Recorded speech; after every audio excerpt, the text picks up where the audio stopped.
All right, guys, I had some comments and some questions on my 986 tractor here. So I figured I'd do a quick overview of the 986 since I'm going through my equipment, giving you a little bit of a tour and just showing you around a little bit. This is a 1980 by the serial number. 986s had the 436. It was the D436, same engine as the 15 and 1486s, same as the 1466, 1566.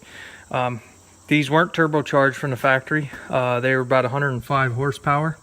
You can put a turbo on these, and this one has it, and I bought it that way.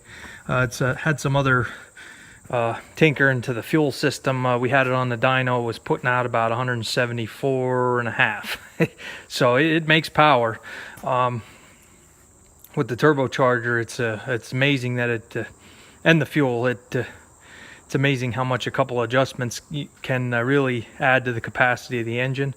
A couple of things you have to look out for if you guys want to do this to a 966 or 986.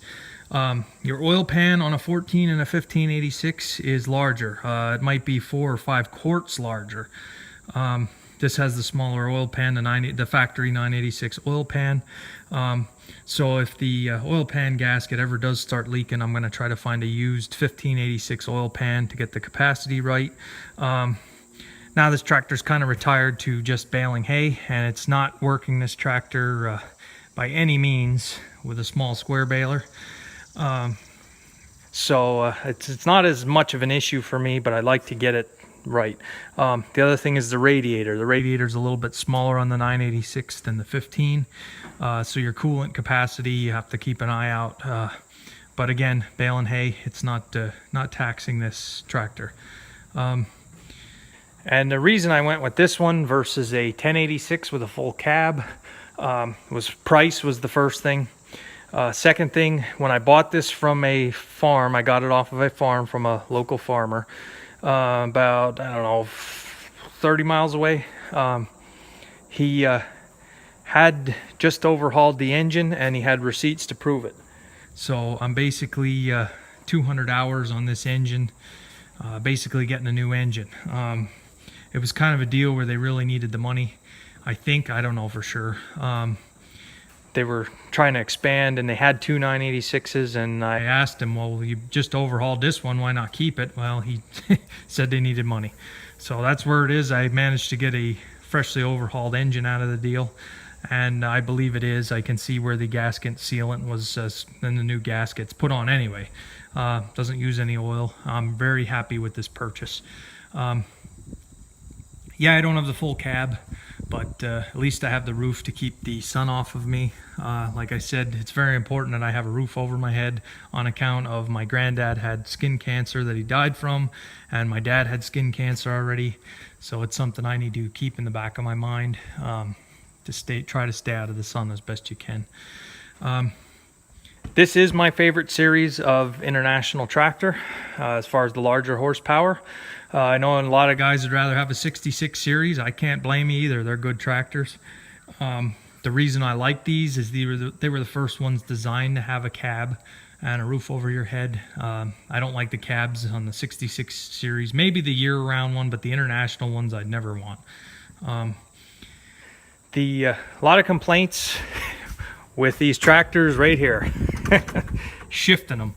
And I would agree with you. I have a lot of hours on these tractors. Let's just put it this way: in adjustment and not in adjustment. They can be difficult to shift. They're not the easiest shifting. It's not like having a power shift or even the 66 series right on the column. But I got to tell you, if you can get these in adjustment, and it's more than just adjusting the clutch and the transmission brake, there's so many different variables that affect your shifting and getting this into gear. A lot of it also has to do with the linkages that go to your shifting forks in the transmission. Those rails, when they get wore, that factors into it. I mean, there's the length of those shifting rails. But this tractor, I have it adjusted that I have it in the sweet spot. It's in the zone now, so I can shift this tractor on the go. Still not as easy as the 66 series, I'll agree with you. Every once in a while it tries to throw a fit on me. But I have it adjusted about as good as it's going to get, and I can shift it on the go, even baling hay, going down the road. If you have one of these that's not an adjustment, I would agree with you 100%. I operated a 1486 that was way out of adjustment, and you couldn't shift it worth anything. So a lot of it has to do with the adjustment and knowing where that sweet spot is to change gears. But I like it. I would rather have this than an 850-88 or the 88 series, the 3688, 3488, just because that partial power shift adds to the expense for repairs in the transmission. This, you have a 66 series tractor. It's basically what it is. Just with the cab and operator compartment moved forward and the fuel tank put to the back.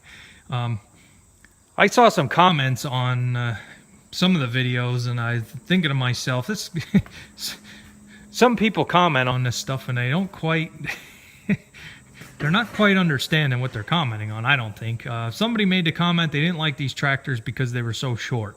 They're way shorter than the 66 series. They didn't like how short the tractor was. Well, and you don't have to trust me. You can go right to International's sales video on the 86 series on YouTube. It's a real good video from the 70s.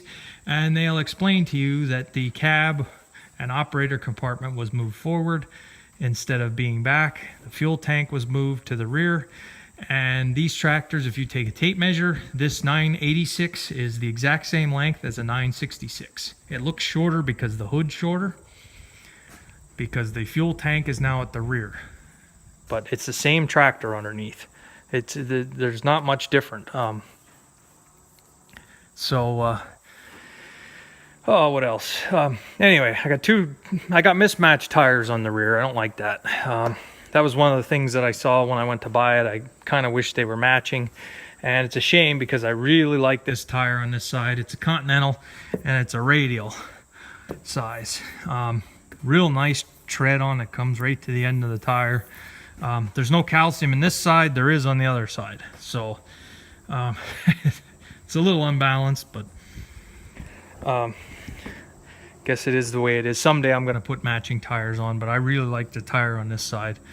And for not working this tractor very hard, it's slobbering a little bit. This was my tillage tractor, chisel plow disc, harrow, you name it. I use it a little bit now on the rotocutter, but other than that, it's my baling tractor. So the highest I ever really run it is about 1800 RPM. So it's been a while that it hasn't gotten a workout, so it's starting to slobber a little bit. New alternator, some new parts on it here and there.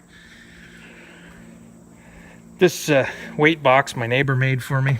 And believe it or not, he's in his 70s. He was able to drill the holes for this thing with just coming here with a tape measure. I don't know how in the world he did it, but when he brought it and we put it on, the bolts lined right up. And he did a heck of a job for me. Not that I need any weights now, but it's kind of a nice storage rack for things. And again, it's kind of a bumper to save the grill if you get a little rammy. So yeah, this side it's a Firestone, but let's see what we can do with that there. The other thing I like about the 86 series, and this is my opinion, I'd rather put fuel in this tractor than a 66, just on account I can stand on the drawbar. There's a handle here, and you can get to it a little bit easier. So had to shoot this video again. The first one I didn't want to upload. I don't know what happened. I'll have to try again. So hopefully I'll get one of these videos posted. I am looking for a windshield. I bought it this way with the windshield was busted. I have to do something there, and I want to finish restoring it. I only did to here. I did the front half. I have to do the back half yet. It's pink right now from sitting outside. The previous owner, I guess, had it sitting out. All my stuff's in all the time. So get a good paint job on there to last a long time. So yeah, that's the 986. Anybody has any questions or comments, I'd be glad to answer any questions you might have.